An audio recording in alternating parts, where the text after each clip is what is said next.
antes de passar a palavra ao Romeu, trazer um pouco mais das riquezas do Senhor para nós, gostaria de meditar um pouquinho no Salmo 2. Primeiramente no versículo 7.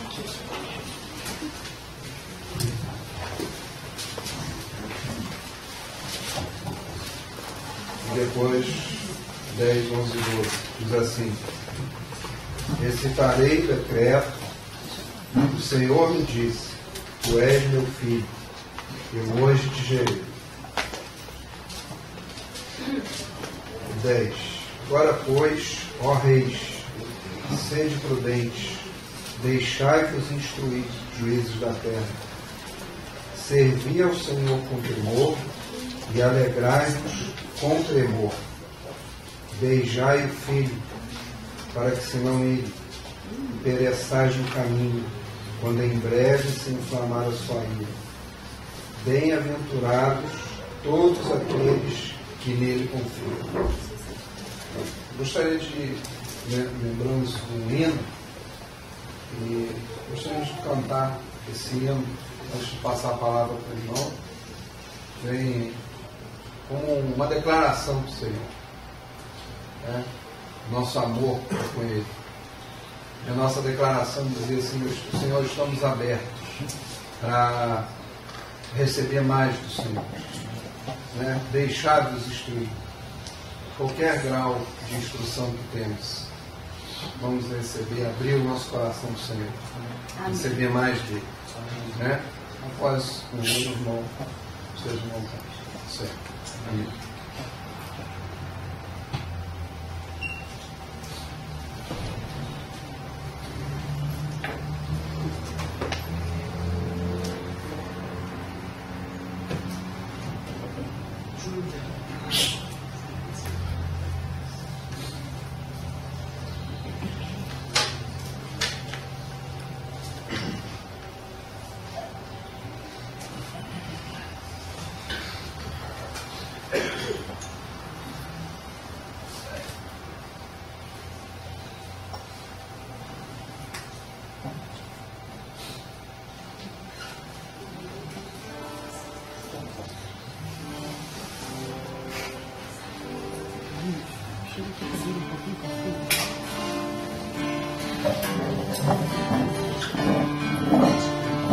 Amamos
aos Efésios.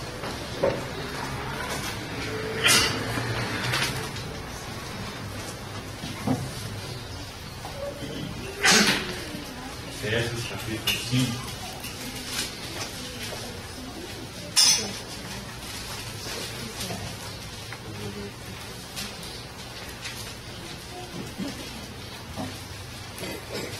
Duas noites anteriores nós examinamos 5 das 7 figuras ou metáforas da igreja, nomes que são usados para nos ajudar a entender a realidade espiritual da igreja nessa epístola aos Efésios. E ainda restam então 2 delas. Nós vamos ler então Efésios capítulo 5, a partir do verso 22.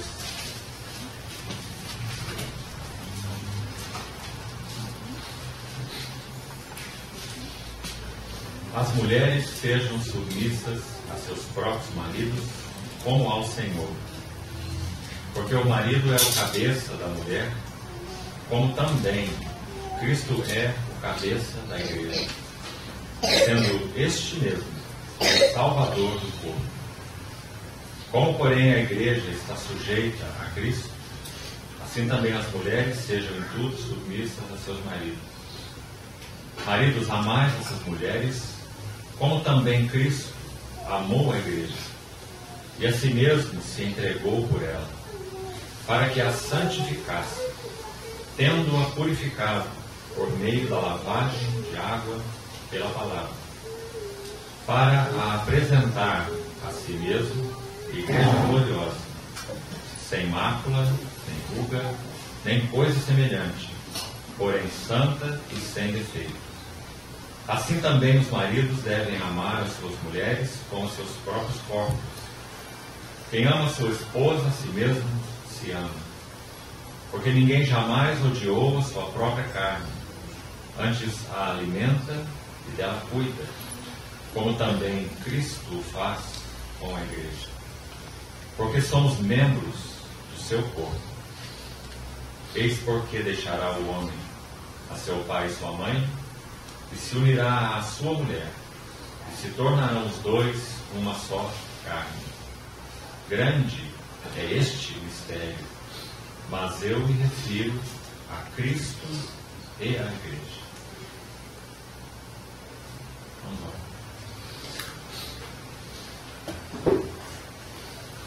Senhor, somos agradecidos porque podemos, uma vez mais nessa manhã, comer e beber a tua mesa. Realmente somos gratos porque somos teus convidados e porque o Senhor se deu por nós e preparou para nós uma mesa no deserto, uma mesa perante os nossos inimigos. Louvado seja o teu nome. Continuamos, Senhor, olhando para ti, te pedindo que nesse tempo mais, na comunhão do Senhor, na sua palavra, o Senhor nos dê a tua luz e direção. Te pedimos que o teu Espírito seja para nós nosso mestre. Interprete tua palavra aos nossos corações, nos ensinando conforme a tua promessa. Confiamos a ti. Em nome do Senhor Jesus, oramos. Amém. Irmãos, então nós, na sequência do encargo que temos tido para esses dias, a respeito da natureza, da vida e do serviço da igreja, nós destacamos dentro dessa epístola aos Efésios 7 metáforas que dizem respeito então à igreja. Logo no início, no capítulo 1, no verso 22, é dito que Deus pôs todas as coisas debaixo dos pés de Cristo.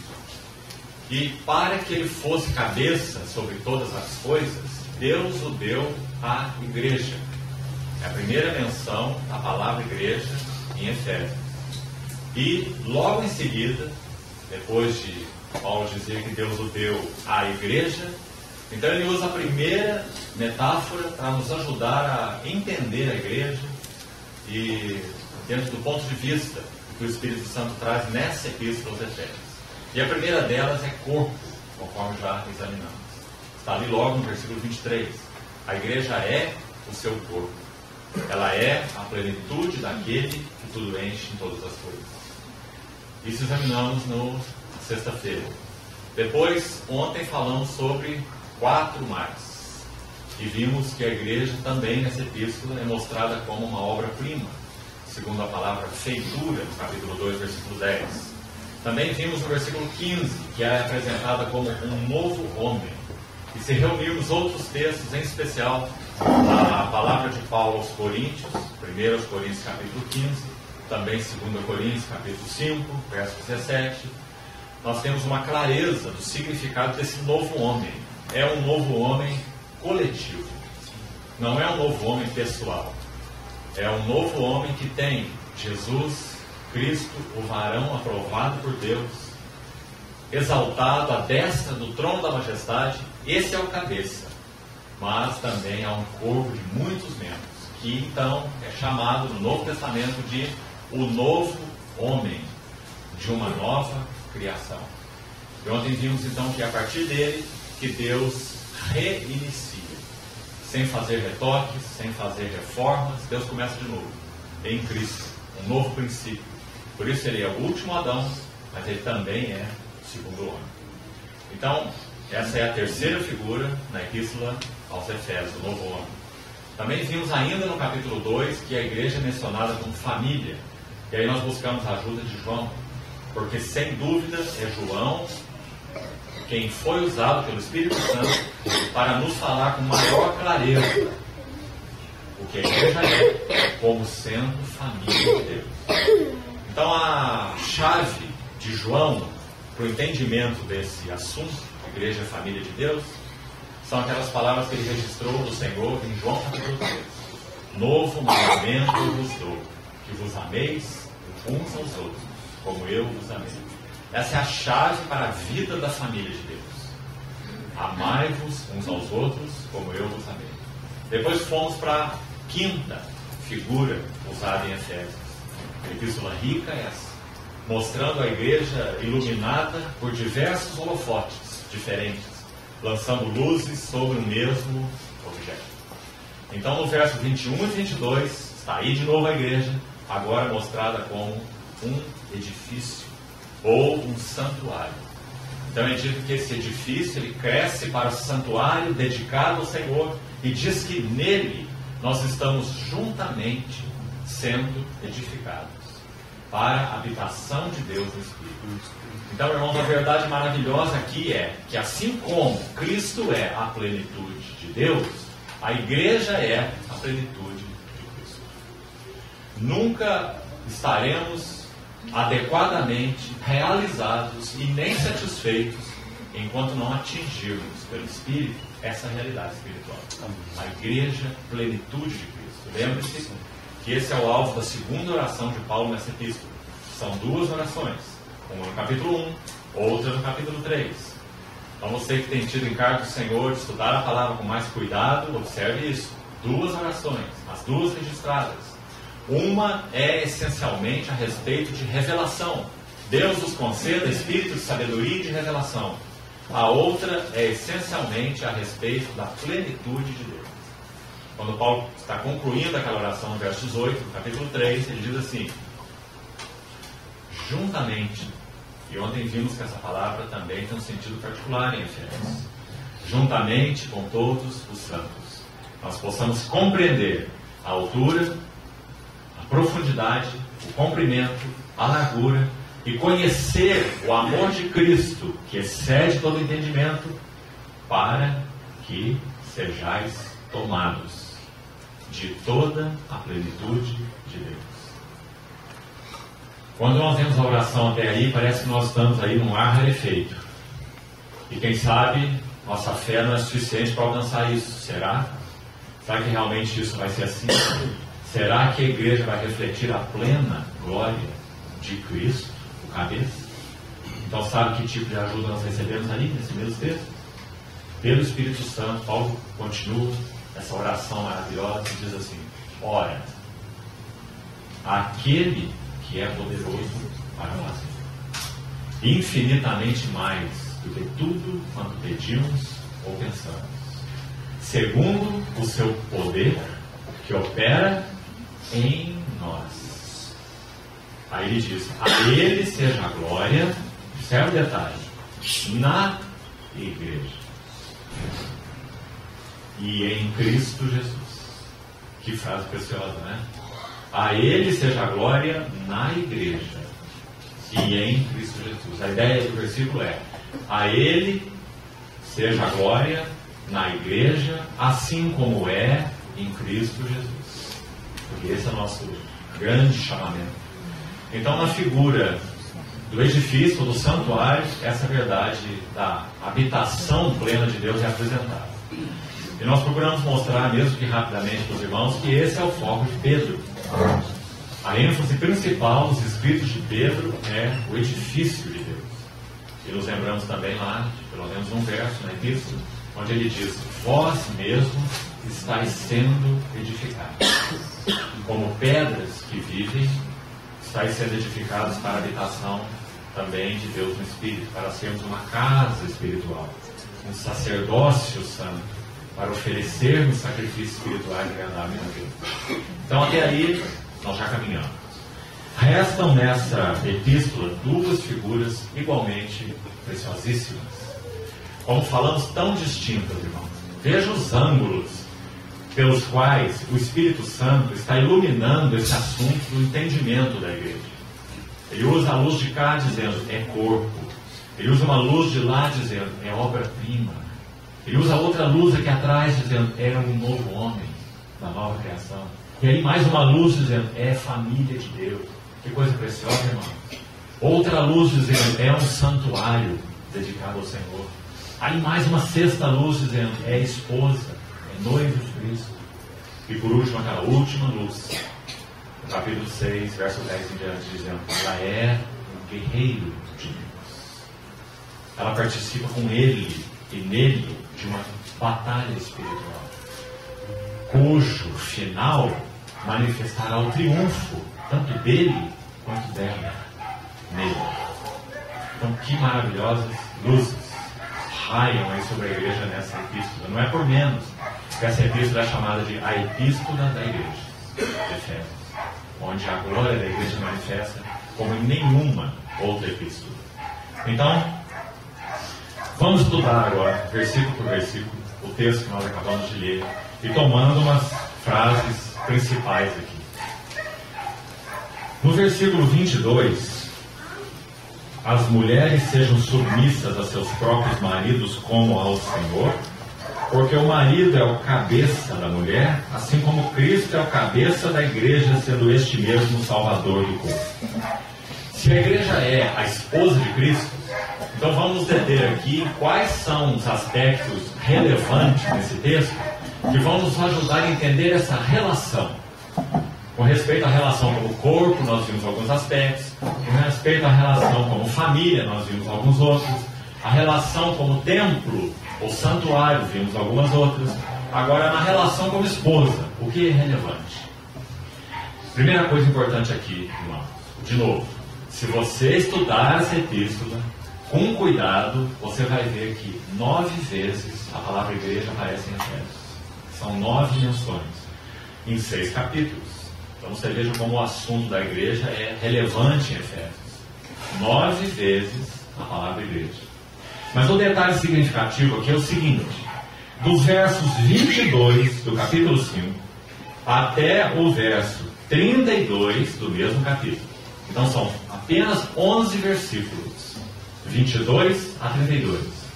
Você vai encontrar 6 vezes a palavra igreja.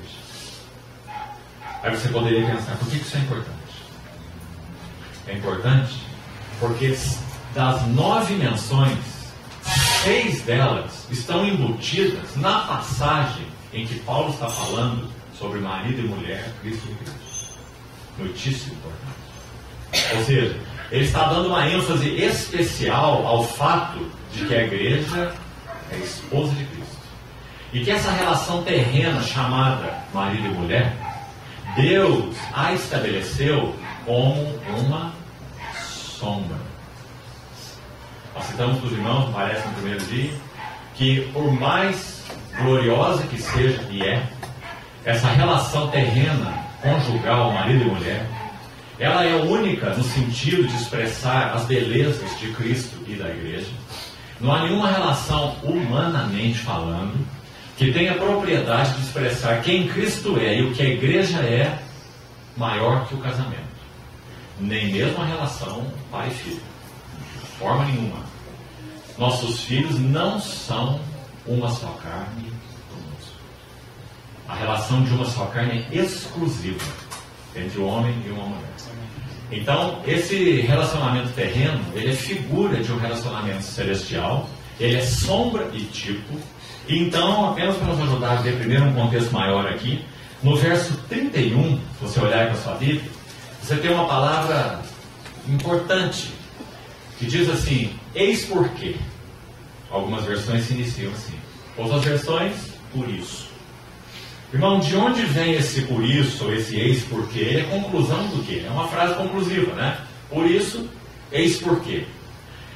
Já foi falado sobre a relação marido e mulher desde o versículo 22.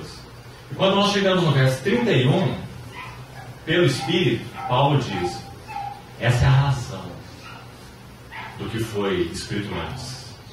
Um homem só deixa pai e mãe e se une à sua mulher por causa disso. Se ele deixa pai e mãe e se une a uma mulher que não seja por causa disso, ele não sabe o que é casamento. Entendeu? Eis porque deixará o homem pai e mãe e se unirá à sua mulher. Esse eis porque é muito enfático e muito cheio de implicação. Significa que qualquer casamento que não viva a realidade da centralidade de Cristo, ele tem pouco valor. Ele é no máximo um contrato social, um contrato de interesses, um contrato de respeito, de convivência, né? Mas casamento, segundo a Bíblia, ele é uma relação que foi destinada a expressar as belezas de quem Cristo é e do que a igreja é. Irmão, nós temos muitos maridos e mulheres aqui, e alguns com alguns bons anos de casados. Nós precisamos nos humilhar aos pés do Senhor para saber se nosso relacionamento expressa realidades que tocam Cristo e a igreja. Se no nosso relacionamento há esse estabelecimento de uma ordem de Deus. Se principalmente no nosso relacionamento essas duas palavras são realidade. No que concerne aos maridos, palavra-chave, amor. No que concerne a esposas, palavra-chave, submissão. Essa correspondência maravilhosa. Assim como a igreja está sujeita a Cristo, as mulheres sejam sujeitas aos seus maridos, e os maridos amem as suas mulheres como Cristo amou a igreja. Então, precisamos sim dos detalhes desses versículos para entendermos a relação maior. Nosso objetivo nessa manhã não é falar sobre casamento, mas não há como falar sobre Cristo e a igreja sem que os princípios, as verdades que tocam esse relacionamento temporário que se chama casamento, que terá uma realidade celestial plena quando nosso Senhor Jesus voltar, o nosso com Ele, né? Nossos casamentos são temporários, escute bem, não estou dizendo descartáveis, né? Eles são perenes, até que o Senhor venha, ou até que partamos para Ele, mas eles são temporários, porque eles são figura, eles são sombra de uma realidade eterna, preciosa, que nós todos desfrutaremos, porque nesse sentido, todos somos esposas. Só temos um marido, nosso amado noivo celestial, que, enviando o seu Espírito, está fazendo um trabalho em nós, tecendo vestes bordadas, na linguagem daquele Salmo 45 tão lindo. Em vestes bordadas conduzem-na perante o Rei. Esse trabalho que o Espírito está fazendo em nós, para que esse casamento maravilhoso se consuma. Nós então adentremos naquilo que Apocalipse 19 chama de as bodas do Cordeiro, cuja esposa a si mesma já se entregou. Então, guarde isso. 6 vezes a palavra igreja é mencionada em apenas 11 versículos. E versículos que tocam no relacionamento marido e mulher. Que o Senhor fale aos nossos corações a respeito disso. Não permita que o seu relacionamento marido e mulher ele seja algo menor do que Cristo e a igreja são. os princípios envolvidos nesse relacionamento sejam reais em nós. Segundo detalhe importante, versículo 23. Porque o marido é o cabeça da mulher. Como falamos aqui, nós não estamos primeiramente interessados em relacionamento conjugal, mas sim em Cristo e a igreja. Essa metáfora da esposa. De novo, se você ler e estudar essa epístola com cuidado, você não vai conseguir deixar de notar que a palavra cabeça aparece 3 vezes. Quando você ler, irmão, estudar uma epístola, faça essas contagens. Peça ao Senhor que te ajude a ver quais são as palavras mais importantes. Quais são as verdades mais importantes. E é claro que cabeça é uma palavra importantíssima. Porque se o assunto de Efésios é esse novo homem, que tem Cristo como cabeça, a igreja como corpo, é claro que cabeça é uma palavra importantíssima. E ela é usada em Efésios 3 vezes, com 3 sentidos. Hoje, o que nos interessa é esse terceiro, mas precisamos citar os outros 2. A primeira vez que Jesus Cristo é apresentado como cabeça nessa epístola. Sabe em qual contexto é? Efésios 1, de 20 a 23. Finalzinho do capítulo 1. E lá diz que Deus o pôs como cabeça, ou para ser cabeça, sobre todas as coisas. O deu à igreja para ser cabeça sobre todas as coisas. É dito nos versículos anteriores que ele recebeu um nome que está acima de todo nome. Muito acima de todo nome. E foi constituído por Deus cabeça sobre todas as coisas, dado à igreja. Qual é, então, o contexto, a abordagem de cabeça nessa primeira menção? Acho que está claríssimo, né? O Senhor é mencionado como cabeça no sentido de possuir todo o governo. Possuir toda a autoridade. Primeira menção de cabeça. Ele é cabeça porque não há um nome maior do que o seu próprio nome. Ele é cabeça sobre todas as coisas. Autoridade seria a primeira ênfase. Aí nós vamos para o capítulo 4, que nós nem estudamos. Lá no versículo 15 diz assim, que a igreja, nós devemos seguir a verdade em amor. Lembra-se desse versículo? E seguindo a verdade em amor, cresçamos em tudo naquele que é a cabeça, Cristo, de quem todo o corpo bem ajustado e consolidado pelas suas juntas e ligamentos, cresce, edificado em amor. Versículo 16 de Efésios 4. Então, qual é a ênfase da segunda menção do Senhor como cabeça? Muito claro no contexto. Temos procurado tanto, irmãos, enfatizar isso. Não retire versículos da Bíblia e procure uma interpretação baseado em lógica, em ideia, em eu acho, eu li no livro, fulano, beltrano. Deixe o versículo no lugar dele e deixe ele falar por si mesmo. Então, no versículo 15, é dito que seguindo a verdade em amor, cresçamos em tudo naquele que é o cabeça, Cristo. Muito claro qual é o contexto. Versículos 13, 14, 15 e 16 de Efésios têm a mesma ênfase. Os 4. E a ênfase é maturidade, crescimento. Então, em que contexto Cristo é chamado de cabeça aí? No contexto da edificação. No capítulo 1, Cristo é cabeça, autoridade, governo pleno, completo. No capítulo 4, Cristo é o cabeça porque Ele é o edificador. Cresçamos em tudo naquele que é o cabeça. Agora, no capítulo 5, onde nós estamos, Cristo é de novo cabeça. Veja aí, no capítulo 5, apresentado mais uma vez, verso 23. Marido é o cabeça da mulher, assim como Cristo é o cabeça da igreja, vírgula. E agora tem uma frase para explicar-nos qual é a ênfase de Cristo como cabeça aqui, nesse contexto. Então você viu aí a frase? Sendo este mesmo Cristo, esse que é o cabeça, o que ele é aqui? Salvador do povo. Irmão, essa é uma menção única no Novo Testamento. Você não vai encontrar isso em nenhum outro lugar. Só aqui em Efésios. Uma ideia maravilhosa, uma verdade maravilhosa. Está dizendo assim, que Cristo, esse mesmo que é cabeça, que tem toda a autoridade, esse mesmo que é cabeça, edificador da igreja, é o cabeça, salvador da igreja. E aí, se não entendermos bem isso, nós vamos ficar com uma certa dificuldade. Porque a igreja não é o corpo dos redimidos. A igreja não é corpo dos salvos. Então, em que sentido Cristo salva os salvos? Em que sentido Cristo salva os que já são salvos? E aí, de novo, deixe o versículo no lugar dele. E não fique usando a sua mente. Leia o resto do texto. E aí você vai chegar lá no verso 29. Que vai nos dizer como que Cristo salva os salvos. E vai dizer assim: porque ninguém jamais odiou a sua própria carne. Antes, faz duas coisas.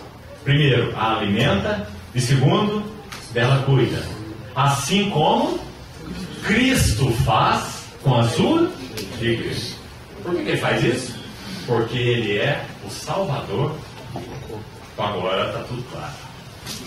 Cristo é chamado de Salvador dos salvos, porque embora nosso espírito já tenha sido regenerado, nós carecemos da lavagem de água pela palavra, e a palavra lá é rema, significa a palavra do Senhor renovada, enchida de vida de novo, trazida de forma nova e penetrante aos nossos corações, e ele vai lavando a igreja para que ela seja adornada e apresentada a si mesmo como uma igreja gloriosa.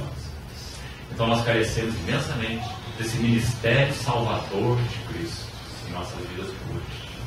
Isso toca aí a esfera de nossas almas.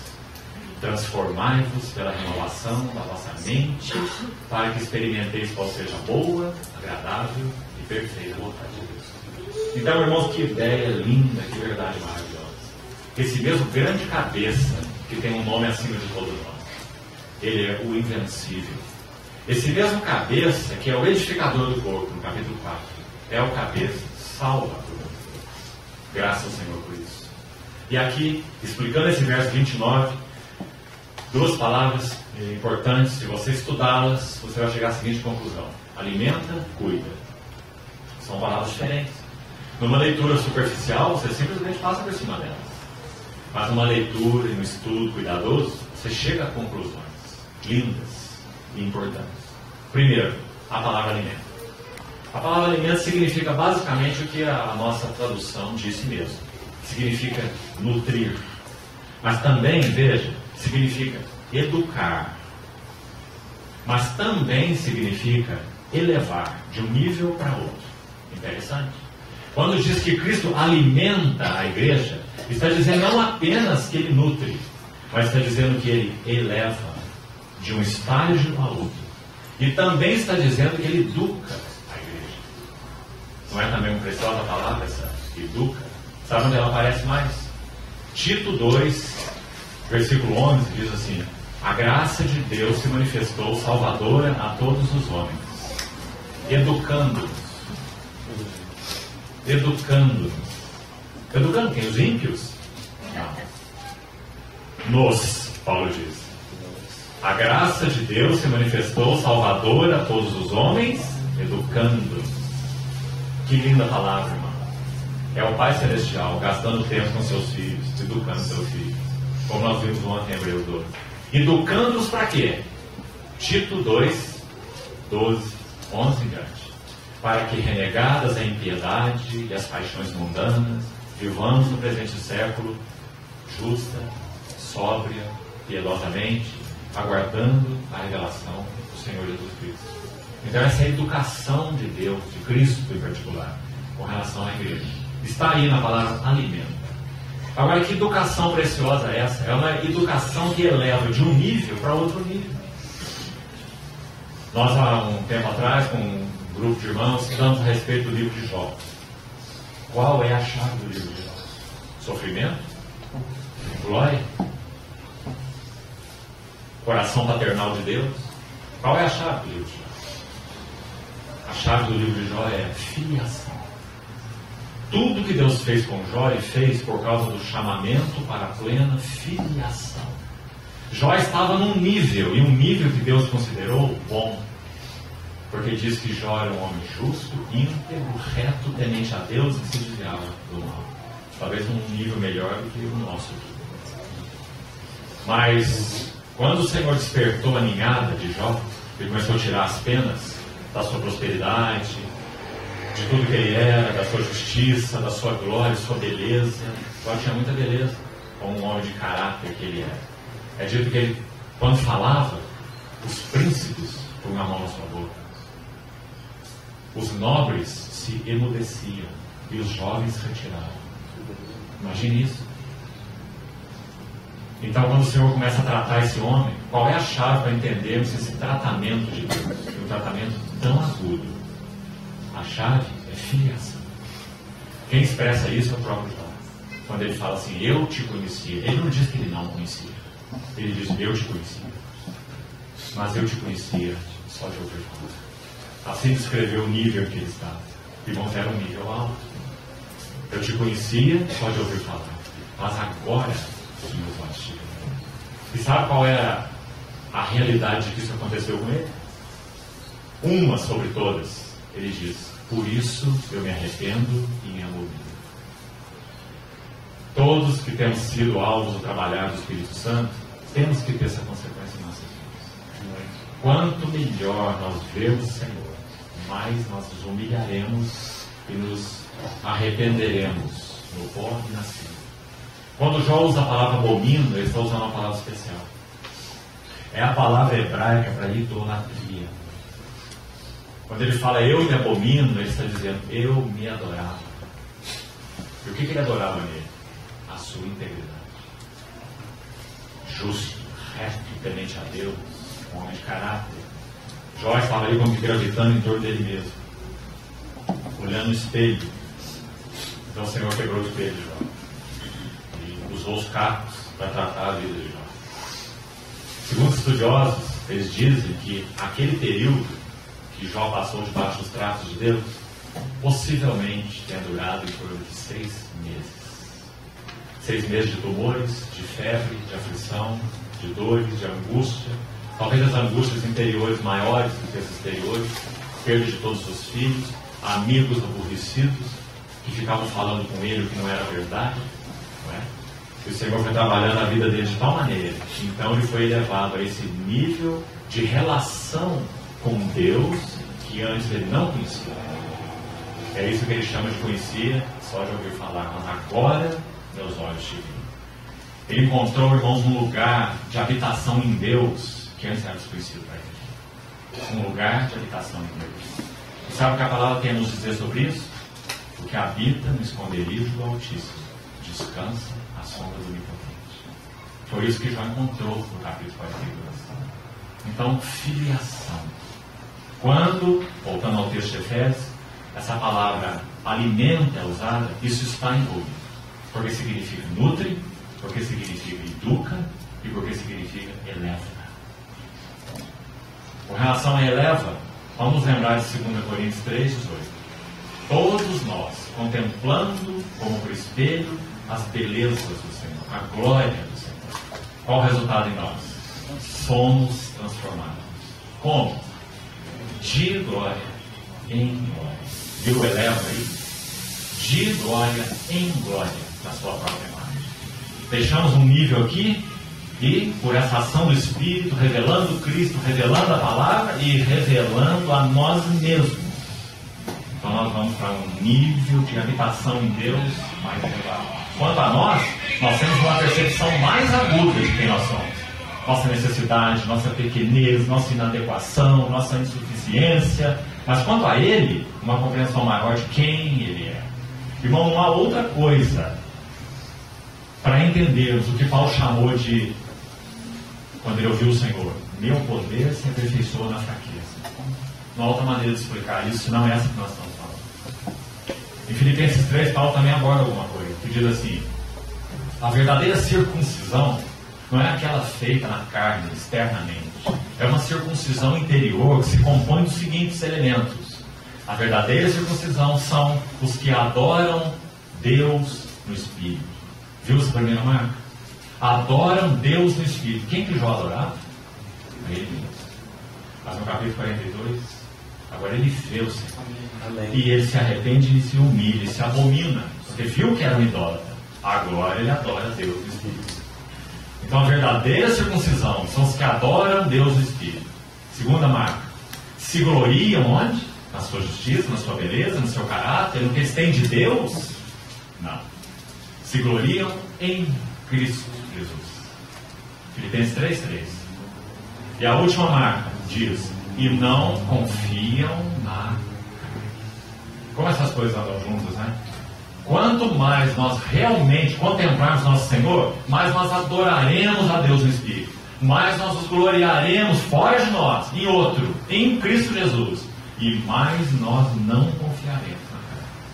Agora, irmão, isso não pode ser teórico. Não há como ser teórico. Se nós não temos visto as belezas de Cristo e, em contrapartida, as nossas necessidades e insuficiência, inevitavelmente, nós podemos até não querer, mas vamos fazer, sem querer. Nós vamos gloriar em nós mesmos, porque nós não temos onde mais nos gloriar. Então nós iremos confiar na carne. Então muito do chamado serviço de Deus será feito na energia da carne. Isso permeia tudo. Relacionamentos uns com os outros, irmãos com irmãos, ministério da palavra, serviço uns aos outros, na energia da carne. Vamos até onde podemos, vamos até onde aguentamos, vamos até onde damos conta. Né? Serviço de Deus na energia da carne. Precisamos ser elevados a níveis mais altos. Por isso, louvado seja o Senhor, porque Ele é o cabeça da igreja, sendo Ele mesmo o salvador do corpo. Bendito seja o Senhor. Então Ele nutre, Ele educa e Ele eleva. Sentidos preciosos dessa palavra. Falta a próxima palavra. Alimenta e dela cuida. Olha, irmão, examine essa palavra. Sabe o que ela significa? Mais cuidado. Vamos no sentido assim mais literal dela. Fala de uma galinha chocando seus ombros. Que figura mais linda, irmão. Sabe por quê? Não sei quanto a você, mas me parece que uma das figuras mais preciosas que nosso Senhor usou sobre Ele mesmo foi essa mesmo. Mateus 23, verso 37. Que texto lindo. Diz assim, e é um texto de lamento: Jerusalém, Jerusalém, que matas os profetas e apedrejas a todos os que te foram enviados. O Senhor está lamentando profundamente, porque Ele veio para o que era seu, mas os seus não receberam. Então Ele prossegue assim: quantas vezes, você vê? Não foi uma vez, 2 vezes, 3 vezes, quantas vezes eu quis reunir os seus filhos como a galinha. Ah, que frase mais linda é essa? Porque quem está falando isso é o Criador do universo, Senhor dos senhores e Rei dos reis. Ele está dizendo, como a galinha. Que figura ele escolheu? Reúne os seus pintinhos debaixo de suas asas. Essa é a ideia da palavra cuida. Em Efésios 5:29. A galinha abrindo suas asas, você sabe, 2 figuras, uma figura chocando seus olhos, aquecendo-os. É um dos sentidos dessa palavra cuida, aquece. Se você examinar. Esse é o ministério do nosso bendito Cristo, Salvador do corpo. Aquece, choca os olhos. Mas também tem um outro sentido dessa galinha abrir suas asas. Eu acho que você sabe qual é. O sentido é diante de provações, diante de inimigos, diante de intempéries, uma chuva, um vento forte, uma situação qualquer aí climática, ou uma ameaça, a galinha então abre suas asas. E o pintinho corre para lá. Esse é o sentido cuida de Efésios capítulo 6. Porque ele é o Salvador do corpo. Você lembra o que Boaz disse para Ruth naquele lindo livro? Bendito seja tudo, Senhor, sob cujas asas vieste buscar refúgio. Boaz é uma figura de Cristo. Irmãos, que necessidade nós temos de conhecer o significado desse cuida, com uma palavra só, desse texto tão lindo, em nossa relação com o nosso Senhor. Ele é aquele que de nós cuida. Então, quando nós orarmos e pronunciarmos essa palavra, vamos ter um contexto diferente. Quando nós adorarmos o Senhor, dizendo, Senhor, obrigado pelo teu cuidado conosco. Então vamos saber do que nós estamos falando. Nós estamos falando dos pintinhos protegidos, que conhecem uma asa muito segura, que escondem debaixo dela, dentro dela, Além de são protegidos e aquecidos. As duas coisas ao mesmo tempo. Esse é o Salvador do corpo. Então, irmão, que passagem maravilhosa. Que holofote maravilhoso para mostrar a igreja como essa esposa e o ministério, então, que o Senhor Jesus exerce sobre ela. Então, seguindo ainda o texto, temos mais coisas aqui. Diz assim, verso 24. Como, porém, a igreja está sujeita. Irmão, aqui no caso, em primeiro lugar, todos nós, submissão é um princípio espiritual governante na vida de todos nós, irmãos e irmãs, mas ele tem uma aplicação particular dentro do relacionamento conjugal para irmãs. Isso é nítido para todos nós, já conhecemos isso. Mas então, note aqui essa conexão. Não permita, irmã agora, irmã em Cristo, não permita que essa conexão se aparte do seu coração. Todas as vezes que essa palavra submissão te ocorrer, ligue com ela, cuida, dentro do contexto que nós compartilhamos aqui. Porque o que nós vimos no verso 23 é que Cristo é o Salvador do corpo. Agora diz, como, porém, a igreja está sujeita a Cristo, então as mulheres sejam em tudo submissas a seus maridos. Como falamos, o foco aqui não é conjugal, é Cristo e a igreja. Essas duas coisas são separadas.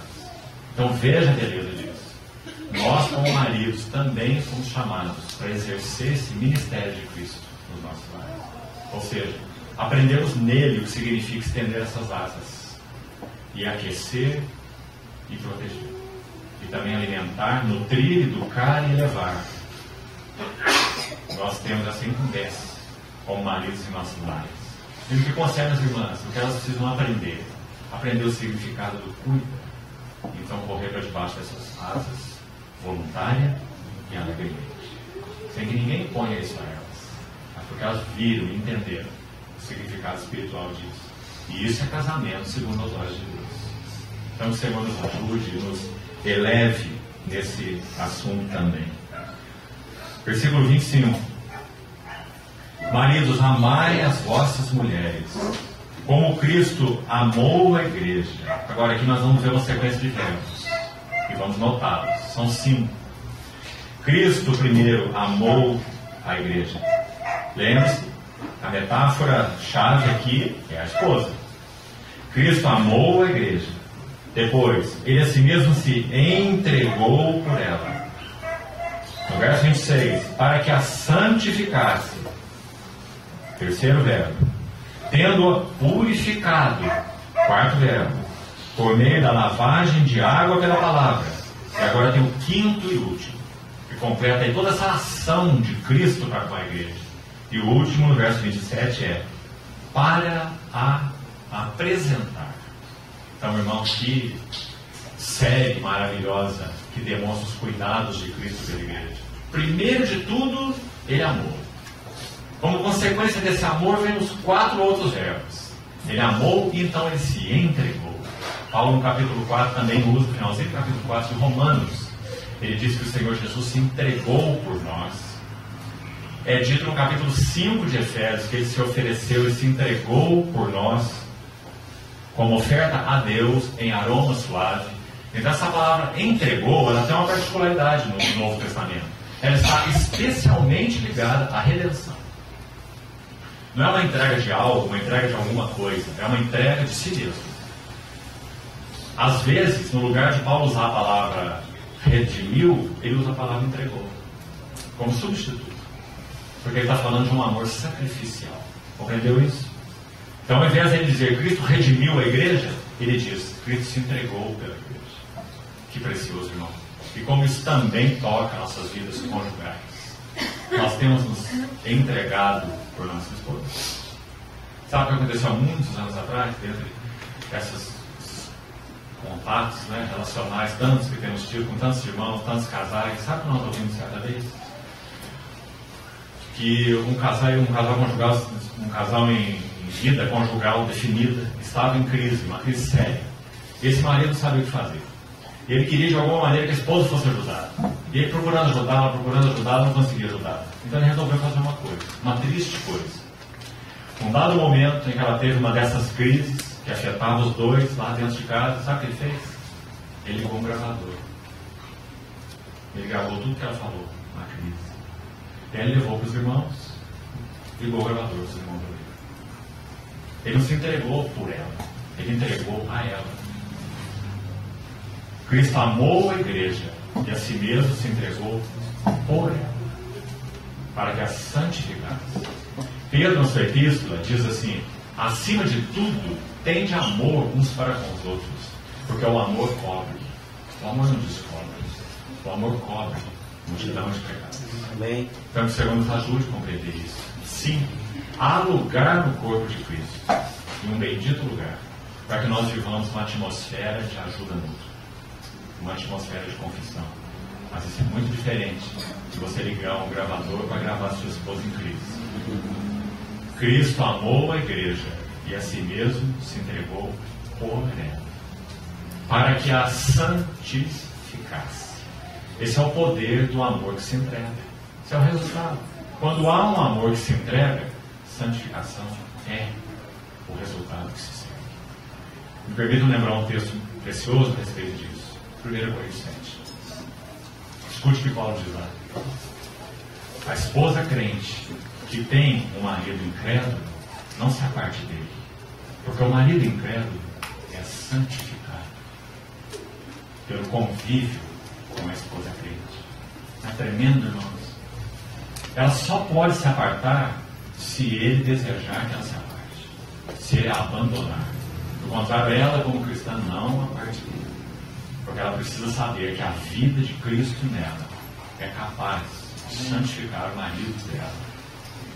Então, Cristo amou, Cristo se entregou para que a santificasse, tendo-a purificado. E vamos para o quarto verbo. E como o Senhor purifica a igreja? Ele lava com a lavagem de água pela palavra. Ora, nós vamos prestar atenção nisso aqui. Colossenses 3,16 diz assim: habite ricamente em vós a palavra de Cristo. Palavra lá é Logos. O que é Logos? Logos é uma palavra que já foi falada. Logos é uma palavra que já foi expressada. Logos é uma palavra que foi escrita, já dada, seja verbalmente ou seja dada de forma escrita. Não interessa. Tudo isso é Logos. Uma palavra já enunciada ou uma palavra já escrita. Mas essa palavra deve habitar em nosso coração ricamente. Habite o Logos no vosso coração ricamente. Então, irmão e irmã, o motivo de nossa fraqueza espiritual tem um motivo principal: nossa falta de dedicação à palavra, nossa falta de tempo à palavra, nossa falta de amor à palavra. Então, habite ricamente, não é em conta-gotas, não. Habite ricamente em vós o Logos, a palavra de Cristo. Por quê? Agora vamos para Efésios.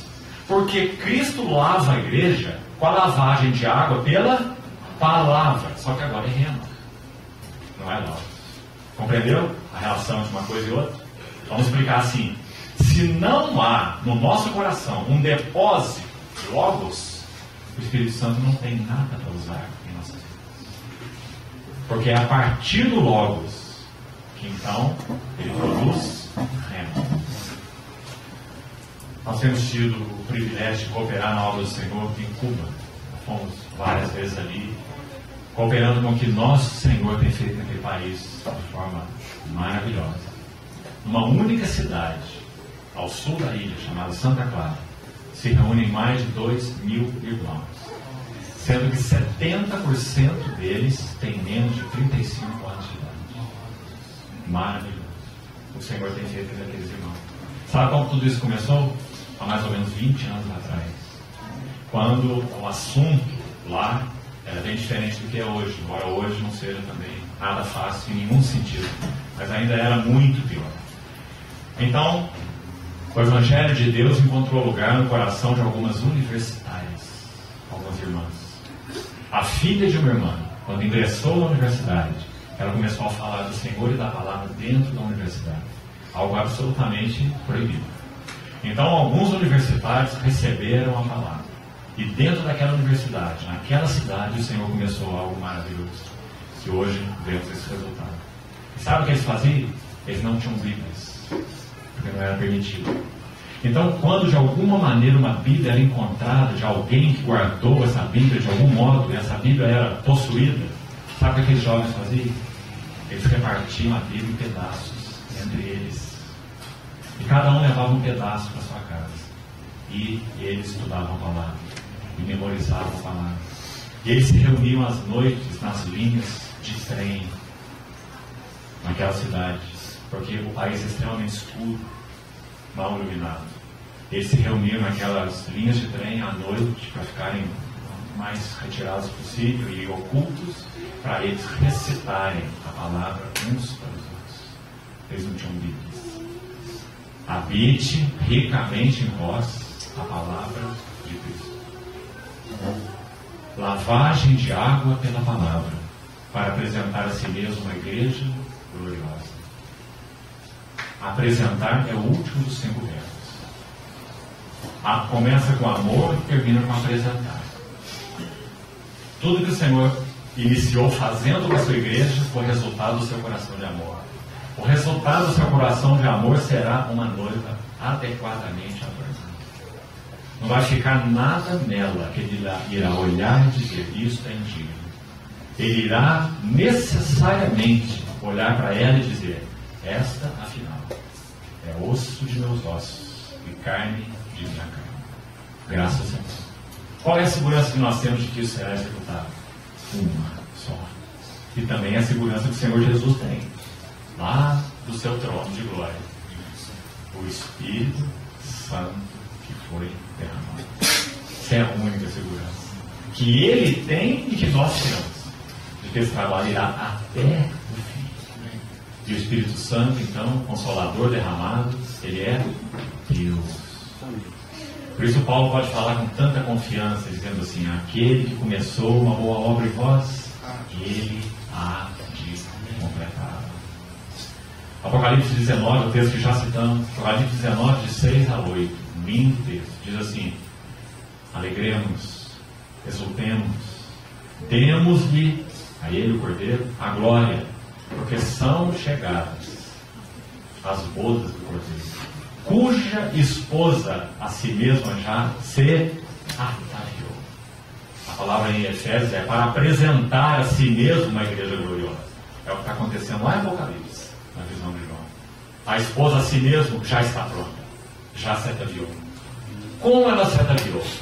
Como é que ocorre esse processo de ataviar? Vamos buscar ajuda nisso também, dentro dessa figura da esposa. 2 coisas. Por um lado, a maravilhosa e onipotente graça de Deus.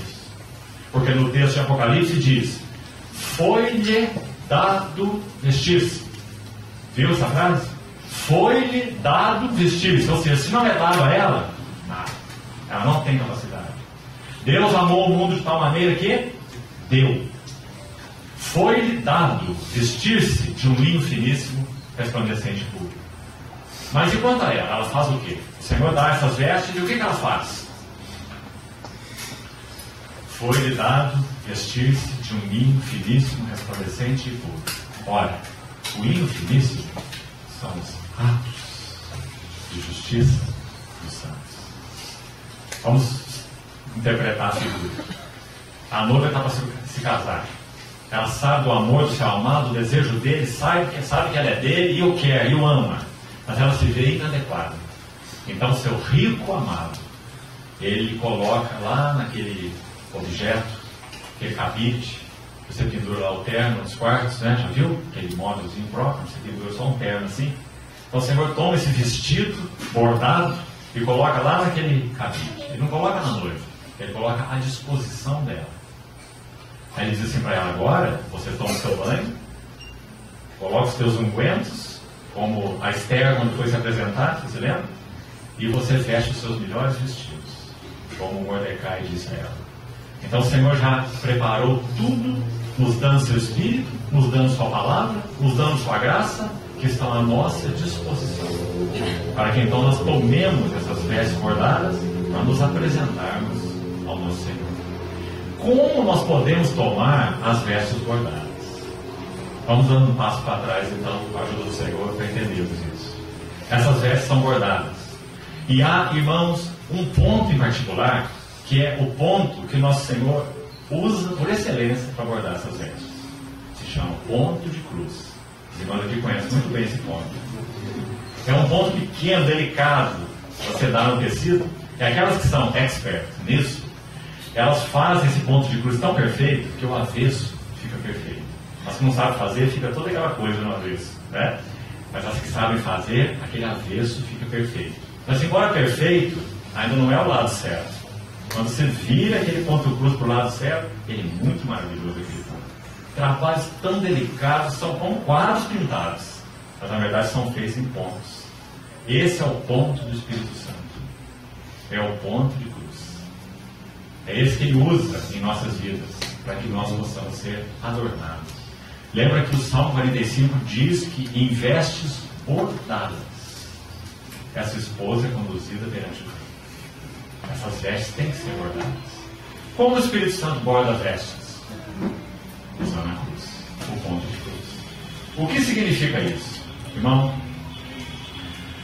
o trabalho da cruz em nós significa que o Espírito Santo tem dois elementos principais para trabalhar a cruz em nossas vidas. Os dois são recebidos por nós voluntariamente, não são impostos a nós.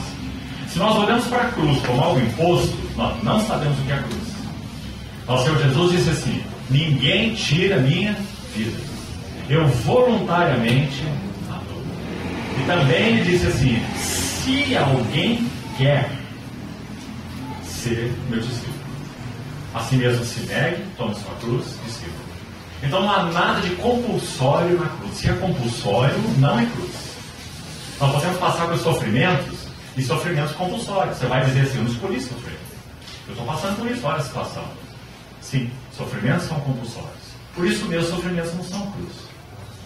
Mas o que determina se aquele sofrimento irá produzir em nós o trabalho da cruz é a nossa atitude diante do sofrimento. Compreendeu aqui a diferença? Há pessoas que quanto mais sofrem, piores se tornam. Mais amargas, mais difíceis, mais complexadas, mais acusadoras, mais deprimidas e não melhores. Porque o sofrimento não é cruz.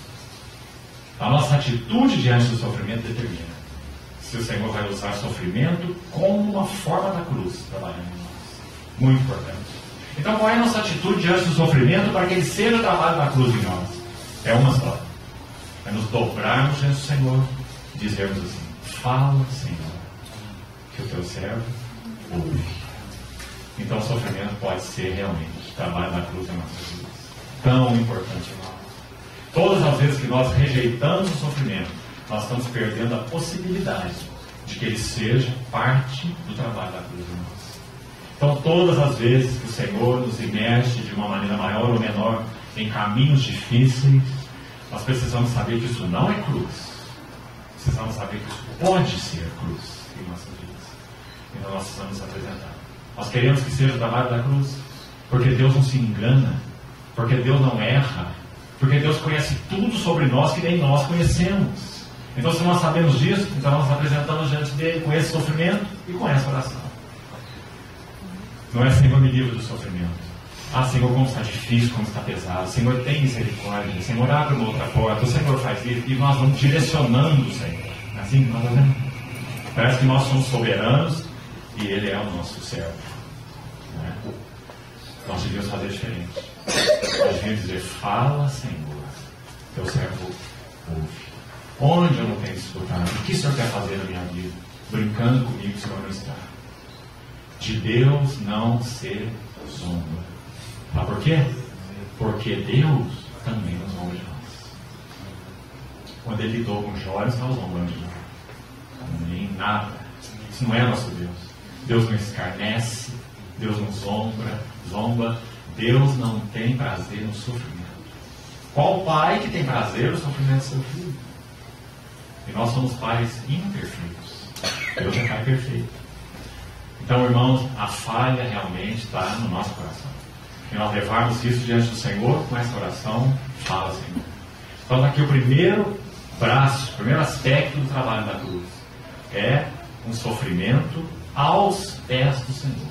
Com essa oração, fala, Senhor.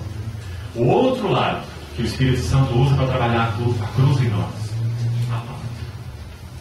Como sabemos?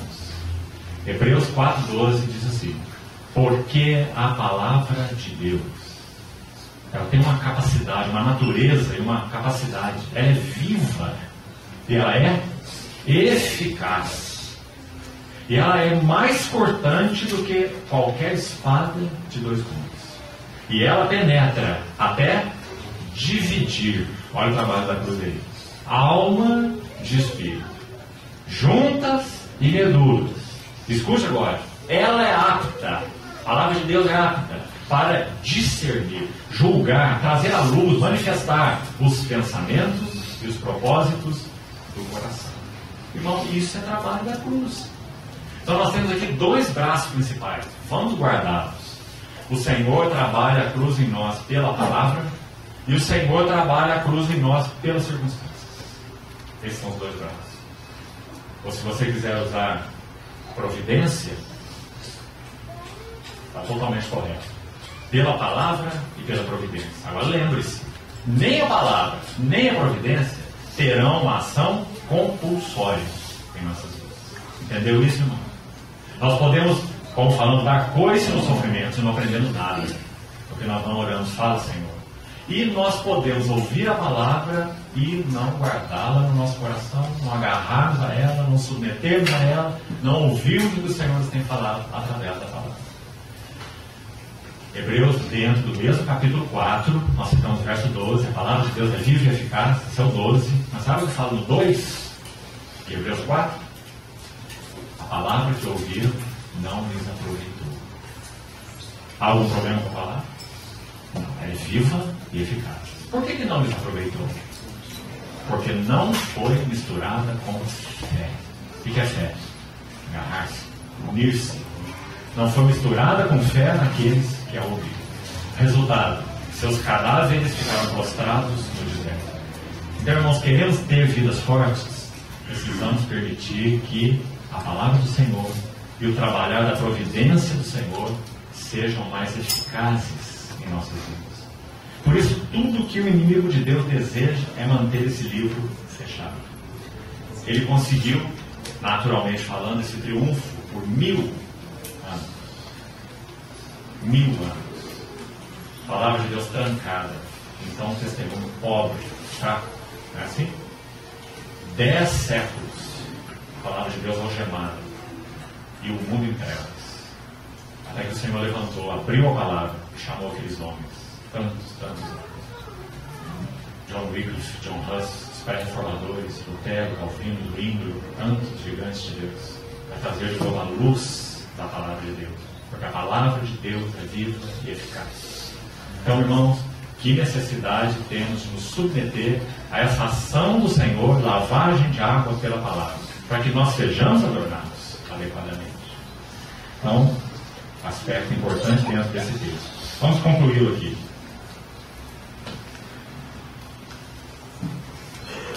Verso 28. Assim também os maridos devem amar as suas mulheres como a seus próprios corpos. Quem ama a sua esposa, a si mesmo se ama. Porque ninguém jamais odiou sua própria carne. Antes alimenta e dela cuida, como Cristo faz com a igreja, porque somos membros do seu corpo. Um detalhe aqui. Numa boa parte das versões em português, o versículo para aqui. Mas existem manuscritos originais, não são todos, é claro. Então o tradutor vai ter opção, dependendo do manuscrito que ele escolheu, de colocar essa frase ou não, se ela está ali naquele manuscrito ou não, depende do que ele elegeu. Mas há manuscritos originais, claro que genuínos, que complementam esse versículo assim: porque somos membros do seu corpo, vírgula, da sua carne e dos seus ossos. Muito interessante. Sabe por quê? Porque quando o nosso Senhor Jesus ressuscitou, ele se apresentou ressurreto aos seus discípulos. Lucas registra isso de maneira particular, e ele fez questão de comer na presença deles. Vocês lembram? Não sei, irmão, quanto a você, mas me parece que o Senhor Jesus, comendo diante daqueles discípulos, ele estava com o ovo regalado desse tamanho. Porque Jesus tinha ressuscitado.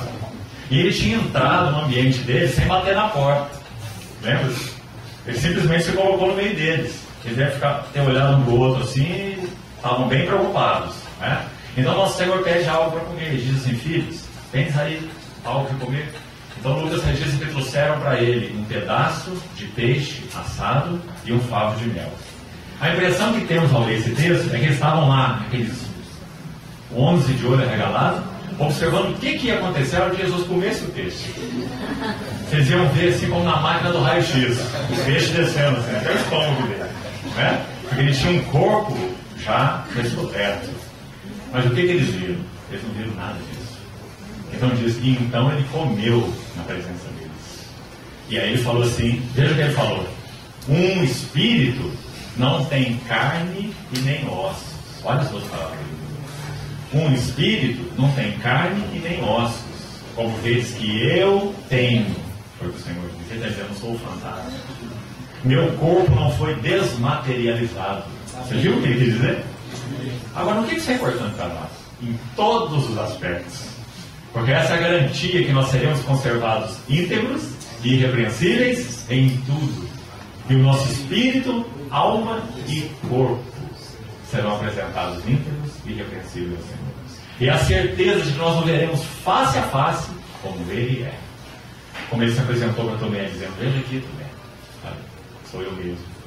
Toca nas minhas mãos, toca no meu lado, sou eu mesmo. Que segurança, irmãos. Ele não foi desmaterializado no que concerne ao corpo. E, consequentemente, não foi despersonalizado. Nem nós. Nunca seremos nem desmaterializados e nem despersonalizados, muito pelo contrário. Na Nova Jerusalém, seus servos o servirão, contemplarão a sua face, e nas suas frontes estará escrito o nome dele. Maravilhoso. É uma plena identificação.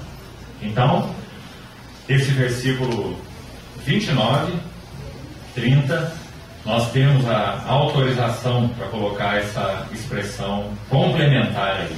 Somos membros de seu corpo e de sua carne e de seus ossos.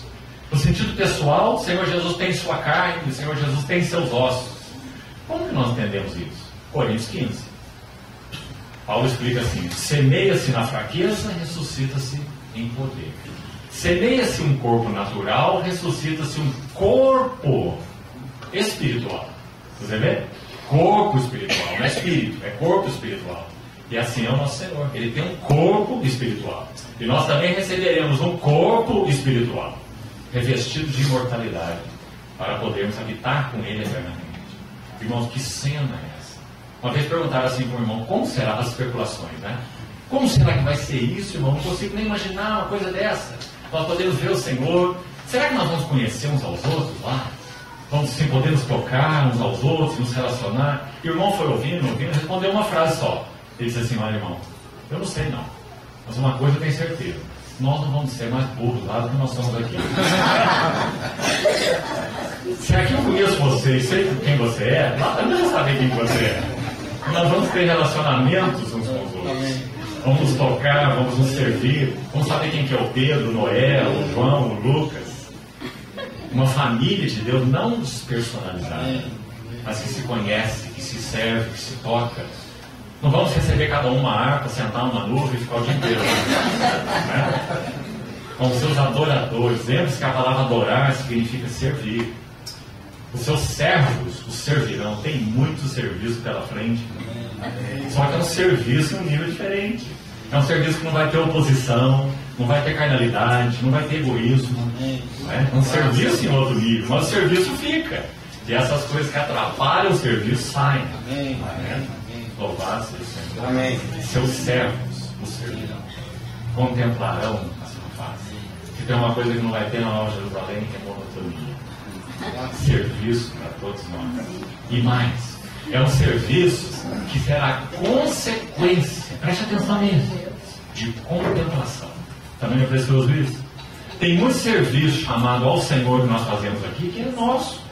Nós não fazemos porque contemplamos Cristo, não. Fazemos porque gostamos. Ou fazemos porque dá certo. Ou porque é bom, ajuda os outros. Mas todo serviço, e não devia ser assim entre nós, nem agora. Todo o nosso serviço deveria ser resultado de contemplação de Cristo. Para nós vermos para onde o seu rosto está voltado. Lembra o Salmo 132? Os olhos dos servos estão atentos às mãos do seu Senhor. Então assim será na Nova Jerusalém. Porque diz, os seus servos o servirão, contemplarão a sua face. Então, graças a Deus, aqui também estamos nós incluídos. E aí ele conclui o verso 31. Eis porque deixará o homem pai e mãe. Então, irmão, isso é casamento. Isso que nós temos aqui na Terra, um reflexozinho pequeno, temporário, dessa beleza que significa o relacionamento entre Cristo e a igreja, descrito nesse versículo. E aí, concluindo, verso 32, ele diz, grande é este mistério. Grande mesmo, né? Como estão aí nesse versículo. Mas aí, de novo, para o Espírito Santo deixar as coisas bem no seu lugar, ele fala assim, mas, como dizendo, olha, toma cuidado, eu não estou falando em primeiro plano aí do casamento, não, né? Ele é uma maravilhosa figura, expressão, mas é temporário. Esse mistério é grande porque ele se refere a Cristo e à igreja. Precioso. Nós não vamos seguir, não temos nem tempo para isso, para estudarmos a última metáfora. Não teria como passar apressadamente por ela. Se você quiser examiná-la, capítulo 6, versos 10 a 20, a última, dizendo que a igreja é esse guerreiro em Cristo e de Cristo. E aí também há muita coisa importante sobre esse ângulo da igreja. Quando você põe os dois últimos juntos, que interessante, né? Imagina uma esposa guerreiro, não é? Ou um guerreiro esposa. É isso que a igreja é. Porque agora o Espírito Santo apoiou forte para o outro lado, e dizendo, olha, esse povo que o Senhor chamou, separou, vocacionou, escolheu, ele chamou esse povo para cooperar com ele numa batalha espiritual. Que tema é esse, irmão? Batalha espiritual. Todo livro de Juízes fala sobre esse assunto. Batalha espiritual. Se você quiser aprender um pouco, leia o livro de Juízes. Batalha espiritual. E aí mostra como nós podemos batalhar essa batalha espiritual. Primeiro, nós não vamos sair conquistando terreno nenhum. Tudo já foi conquistado. Nosso dever é permanecer firme no terreno que o grande vencedor já obteve. Sabe qual foi o terreno que ele obteve? Tudo que concerne o coração de Deus. Ele já humilhou todos os seus inimigos. Ele já despojou principados e potestades e publicamente os expôs ao desprezo, triunfando deles na cruz. Então nós não somos chamados para ficar aí descobrindo um mundo espiritual esquisito e estabelecendo uma batalha espiritual que a Bíblia não ensina. Como infelizmente vemos tanto aí nos nossos dias. Mas nós somos chamados para permanecer sobre o terreno conquistado pelo nosso Senhor Jesus. Na esfera do nosso espírito, de nossa alma, dos nossos corpos, na esfera da igreja, na esfera da evangelização, na esfera da oração. Outro terreno tremendo de batalha espiritual, ligando na terra aquilo que o Senhor, pelo Espírito, dá a clareza de que está ligado no céu, e de que é a vontade dele. Se pedirmos alguma coisa segundo a sua vontade, ele nos ouve. João diz na sua epístola, 1 João 5. Né? Isso é parte da batalha espiritual, uma grande parte.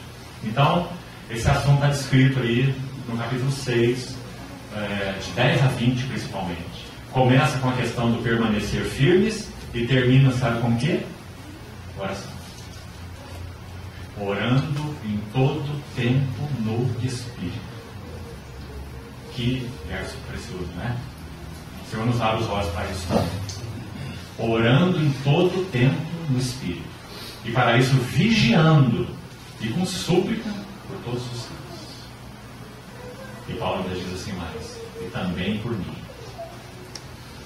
para que me seja dada no abrir da minha boca a palavra, para com intrepidez anunciar o mistério de Cristo. É lindo, irmãos, ouvir Paulo dizendo isso, porque que depósito esse servo tinha no Senhor.